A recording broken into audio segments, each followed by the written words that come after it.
मुंबई की गलियों में हर जुबान पर एक ही नाम, हाजी मस्तान। असल नाम मस्तान हैदर मिर्जा। ये सिर्फ अंडरवर्ल्ड का किंग नहीं था, बल्कि ऐसा शख्स था जिसने धंधा, सियासत और बॉलीवुड को अपने अंदाज में जोड़ा। उसकी कहानी बस खून और खौफ तक महदूद नहीं, बल्कि लीडरशिप, स्टाइल, हौसले का रंग भी रखती है। 1926 में तमिलनाडु के एक छोटे से गांव पनेकुलम में पैदा हुआ। वो 8 साल का था जब अपने अब्बा के साथ मुंबई आया और उसने साइकिल रिपेयर की क्राफर्ड मार्केट में अपनी शॉप चलाई। मस्तान 10 साल से अपने बाप की साइकिल की दुकान पर बैठा था। जिंदगी गरीबी में गुजरी थी, लेकिन दोस्त अच्छे थे जो उसकी किस्मत बदलने वाले थे। दोस्तों ने मस्तान को पोर्ट पर कुल्ली बनने का कहा। पहले मना किया, फिर मस्तान मान गया। डॉग्स पर उसकी दोस्ती भी बनी और उसके लिए खतरा भी। वहाँ शेर खान पठान हफ्ता वसूलता था। मस्तान ने फैसला किया कि जुल्म रुकेगा। अगली बार जब शेर खान आया, मस्तान और उसके दोस्तों ने उस पर हमला करके उसे भगा दिया। उस दिन के बाद किसी ने कुलियों से हफ्ता नहीं लिया। इस सिनेरियो को आगे चलकर अमिताभ बच्चन की फिल्म दीवार में भी फिल्माया गया है। ये सब देखकर हाजी मस्तान को सारे कुल्ली अपना लीडर मानने लगे और वहां से ही फिर उसका डॉन बनने का सफर शुरू हो गया। 1940s के दौरान मुंबई के समंदर नए रास्ते खोल रहे थे। स्मगलिंग के इस दौर में मस्तान की जिंदगी ने नया मोड़ लिया। 1944 में पोर्ट पर काम करते हुए एक दोस्त ने उसे स्मगलिंग का आइडिया दिया। उसके दोस्त ने कहा कि हम फौरन सामान सारा कपड़ों में छुपा कर यहाँ से निकालते हैं। उस वक्त इलेक्ट्रॉनिक्स, घड़ियां, जेवर और गोल्ड पर भारी टैक्स लगा करता था, इसलिए लोग स्मगलिंग करते थे। मस्तान को ये काम पसंद आया और वो स्मगलरों से जुड़ गया। हाजी मस्तान की पहचान उन हाजियों से हुई जो सऊदीया से लौटते वक्त गोल्ड और इलेक्ट्रॉनिक्स लाते थे। मस्तान उनका सामान पोर्ट से निकालता और उनको ठीक जगह तक पहुंचा देता, जिससे उसकी कमाई बढ़ गई। इसी दौरान उसकी मुलाकात सऊदी के बड़े गोल्ड स्मगलर शेख मोहम्मद अल गालिब से हुई, जो सस्ता सोना अरब सिटी से लाकर भारत में महंगे दामों में बेचा करता था। उसने मस्तान को अपने कंसाइनमेंट सेफली पहुंचाने की जिम्मेदारी दे दी। हाजी मस्तान ने जब सारी कंसाइनमेंट का सामान बड़ी चालाकी और होशियारी से पोर्ट से निकालना शुरू किया तो उसने अल गालिब का भरोसा जीत लिया। उसने हर सफर पर मस्तान को 10% हिस्सा देना शुरू कर दिया। दोनों मिलकर पैसा बनाने लगे और मस्तान ने स्मगलिंग की बारीकियां भी उससे ही सीखी थी। सब ठीक चल रहा था, लेकिन एक दिन शामत आ गई। अल गालिब भी कंसाइनमेंट लेकर आया ही था कि पुलिस ने पोर्ट पर चारों तरफ से घेर लिया। मस्तान गोल्ड उठाकर वहां से बच निकल गया, मगर मोहम्मद अल गालिब पकड़ा गया और 3 साल के लिए जेल चला गया। अल गालिब जब 3 साल बाद जेल से बाहर आया तो उसने सोचा उसको हाजी मस्तान उसका सोना कभी वापस नहीं करेगा, लेकिन हाजी मस्तान ने ऐसा नहीं किया और उसको सारा सोना वापस कर दिया। शेख ये देखकर हैरान रह गया। इतना सोना देखकर भी मस्तान ने पैसा नहीं बनाया। जब शेख ने पूछा तो मस्तान ने कहा, मेरे वालिद ने सिखाया था कि ईमान सबसे बड़ी दौलत होती है और ऊपर वाला सब देखता है। ये सब देखकर शेख बहुत खुश हुआ और उसने आधा सोना बॉक्स के अंदर था जो वो उसने हाजी मस्तान को दे दिया।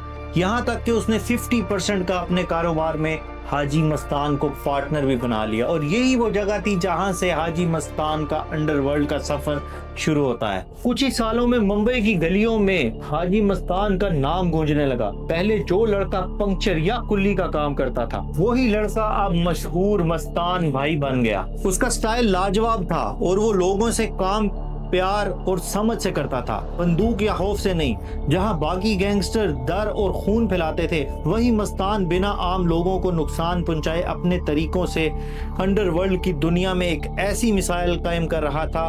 लोग उसे रॉबिन हुड जैसे देखते थे, क्योंकि वक्त आने पर वो लोगों की मदद भी करता था। साल 1956 में हाजी मस्तान की मुलाकात जमान के डॉन शुक्र नारायण बकिया से हुई। बकिया और उसका भाई रजना नायरन ने मुंबई से दामन तक स्मगलिंग का राज बनाया हुआ था। मस्तान ने बकिया से दोस्ती की और उनके जरिए अपना नेटवर्क और भी बढ़ाने लगा। सिस्टम कुछ ऐसा था कि दुबई का माल दामन उतारता था और अदन का माल मुंबई पोर्ट पर। माल बकिया का था, लेकिन निगरानी मस्तान के हाथ में थी। कुछ लोग उसे बकिया का शागिर्द मानते थे, लेकिन जल्द ही वो बड़ा हिस्सेदार बन गया। रंजन नारायण की मौत के बाद शुक्र नरियान अकेला रह गया और मस्तान को पार्टनर बना लिया। उसने दम्मान बंदरगाह को खुद हैंडल करने का फैसला किया और बम्बे पोर्ट पर मस्तान के हवाले कर दिया। उस दौर में बम्बई पर 2 और लोगों का सिक्का चलता था। उनमें से एक का नाम था वर्दा राजन मोदालायर उर्फ वर्दा भाई, जबकि दूसरा पठानों का सरदार करीम लाला था। हाजी मस्तान को ये बात अच्छे तरीके से समझ आ चुकी थी कि मुंबई में अगर अपनी बादशाहत कायम करनी है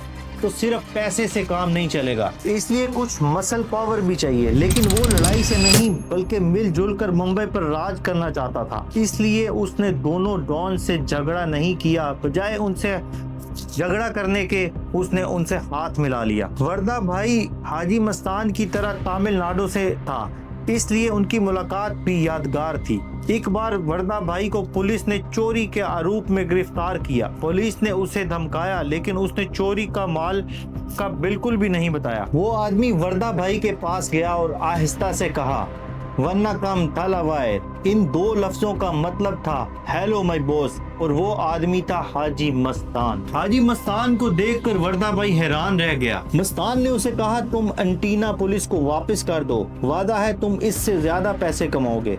वर्दा भाई ने उससे पूछा कैसे? मस्तान ने कहा, मेरे धंधे में पार्टनर बन जाओ, बस तुम्हारी मसल पावर चाहिए ताकि कोई तंग ना कर सके। यही वो पॉइंट था जब हाजी मस्तान और वर्दा भाई की दोस्ती शुरू हुई, और फिर हाजी मस्तान ने करीम लाला से भी मिलवाया इसको, और फिर इन तीनों ने मुंबई को 3 एरियाज में बांट लिया। साउथ और वेस्ट मुंबई मस्तान के थे और सेंट्रल बम्बे में वर्दा भाई और करीम लाला ने अपना दबदबा बनाया। उन तीनों ने मिलकर मुंबई में एक ऐसी मिसाल बनाई जिससे कोई हिला नहीं सका। आगे चलकर जब वर्दा भाई की मौत हुई तो मस्तान ने एक प्राइवेट चार्टर्ड प्लेन हायर करके उसकी डेड बॉडी को मुंबई मंगवाया ताकि वो उसका अंतिम संस्कार कर सके। मस्तान फौरन से गोल्ड स्मगल करता और इंडिया से चांदी फौरन भेजता था। मस्तान जो चांदी इंडिया से फौरन भेजता था वो इतनी मशहूर हो गई कि उसका नाम मस्तान की चांदी पड़ गया। काफी अरसे बाद 2010 में once upon a time in Mumbai film आई, जिसमें अजय देवगन का किरदार हाजी मस्तान से इंस्पायर था।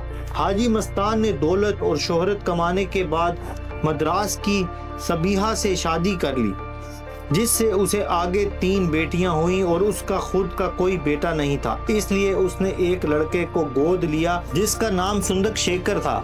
जिसके बाद हाजी मस्तान ने स्मगलिंग के अलावा रियल स्टेट में भी अपनी किस्मत को आजमाया। रियल स्टेट में काम करते हुए उसके पार्टनर यूसुफ पटेल से उसकी अनबन हो गई, जिसके बाद उसने उसकी सुपारी भी दे दी। करीम लाला के गुंडों ने उस पर अटैक किया, जिससे यूसुफ पटेल को 2 गोलियां लग गईं। इससे पहले के गुंडे यूसुफ पटेल को जान से मार पाते, यूसुफ का बॉडीगार्ड बीच में आ गया और उसने अपनी जान देकर यूसुफ पटेल की जान बचा ली। मस्तान ने यूसुफ से मिलकर ये कहा कि जिसे खुदा जिंदा रखता है उसे कौन मार सकता है, और फिर ये दुश्मनी दोबारा से दोस्ती में बदल गई। जिस वक्त हाजी मस्तान का बम्बई से सिक्का चल रहा था, बॉलीवुड भी अपनी चमक पर थी। फिल्में सारी हाउसफुल जा रही थी और सिल्वर स्क्रीन पर जादू था। मस्तान सिनेमा से दूर नहीं रह पाया। अंडरवर्ल्ड का किंग बनकर भी वो फिल्म इंडस्ट्री से जुड़ा रहा। उसकी दिलीप कुमार, अमिताभ बच्चन, राज कपूर, धर्मेंद्र और फिरोज खान जैसे स्टार से दोस्ती थी। फिल्म इंडस्ट्री के सितारे भी उसके काम और उसकी पावर से इम्प्रेस हुए बिना नहीं रह पाए। बाद में दीवार फिल्म की स्क्रिप्ट लिखने वाले सलीम और जावेद ने विजय का किरदार हाजी मस्तान से इंस्पायर किया। अमिताभ बच्चन खुद मस्तान से मिलते और उसके चाल ढाल और स्टाइल को ऑब्जर्व करने उसके बेंगलो जाया करते थे। मस्तान की लाइफ सिर्फ अंडरवर्ल्ड तक नहीं थी। एक दिन वो बॉलीवुड की खूबसूरत अदाकारा मधुबाला से मिला और पहली नजर में ही दिल हार बैठा। कई दिनों तक उसने अपनी फीलिंग्स अपने दिल में छुपाए रखी और फिर आहिस्ता आहिस्ता से उसने मधुबाला से दोस्ती कर ली। जब उसका दिल ज्यादा मचलने लगा तो किसी भरोसेमंद के जरिए उसने मधुबाला तक अपनी मोहब्बत के पैगाम भिजवा दिए, लेकिन मधुबाला के दिल में मस्तान के लिए कुछ भी नहीं था, इसलिए रिश्ता नहीं बन सका। मस्तान ने फिर वीना शर्मा से शादी कर ली, जिसकी शक्ल मधुबाला से मिलती थी। मस्तान ने सोना के फिल्मी करियर को चमकाने के लिए बहुत पैसा लगाया, लेकिन बॉक्स ऑफिस पर वो सक्सेसफुल नहीं हुई और उसका अपनी बीवी को एक फेमस एक्ट्रेस बनाने का ख्वाब एक ख्वाब ही रह गया। मस्तान ने अंडरवर्ल्ड से लेकर बॉलीवुड तक सब कुछ देखा, लेकिन उसकी इश्क की हार ही सबसे बड़ी उसकी हार थी। एक दफा संजय गांधी की दोस्त और और एक्ट्रेस अमृता सिंह की मां रुखसाना सुल्ताना मुंबई आई। उसको पसंदीदा साबुन कैमे चाहिए था, लेकिन मार्केट में नहीं मिला।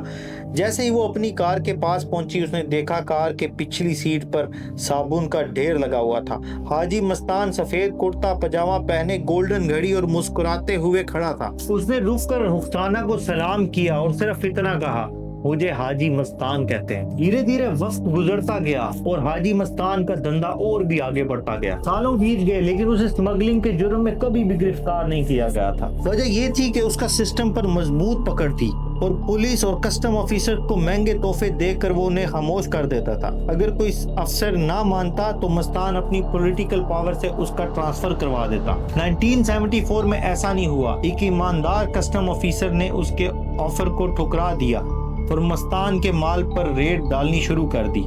इससे मस्तान को नुकसान उठाना पड़ा। आखिरकार मस्तान ने अपनी पहुंच दिखाई और ऑफिसर का ट्रांसफर करवा दिया। और फिर जब वो ऑफिसर अपनी फ्लाइट पकड़ रहा था मुंबई से, तो उसी प्लेन में हाजी मस्तान भी था। सफेद कुर्ता, आंखों में जीत की चमक और होंठों पर हल्की सी मुस्कान लेकर मस्तान उसके पास आया और बोला, ऑल दी बेस्ट। हालांकि मस्तान को इतनी इंग्लिश नहीं आती थी, लेकिन उसने ऑफिसर को चिढ़ाने के लिए इस एक लाइन को कहने की मेहनत कर ली। उसी दौरान हाजी मस्तान की महाराष्ट्र के एक मिनिस्टर से अनबन हो गई। मिनिस्टर नाराज होकर दिल्ली में धरना देने बैठा और खुलेआम कह दिया, हाजी मस्तान की गिरफ्तारी जरूरी है। मजबूरन हाजी मस्तान को पुलिस ने गिरफ्तार कर लिया, लेकिन उसे जेल नहीं भेजा, बल्कि उसे कोल्हापुर के शानदार गेस्ट हाउस में रखा गया, जहां उसके लिए हर सहूलत पहले से ही मुयस्सर थी। 1975 में इंदिरा गांधी ने इमरजेंसी लगाई और पॉलिटिशियंस के साथ मस्तान को भी स्मगलिंग एक्ट के तहत जेल भेजा गया। ये पहली बार थी जब हाजी मस्तान को असली जेल जाना पड़ा।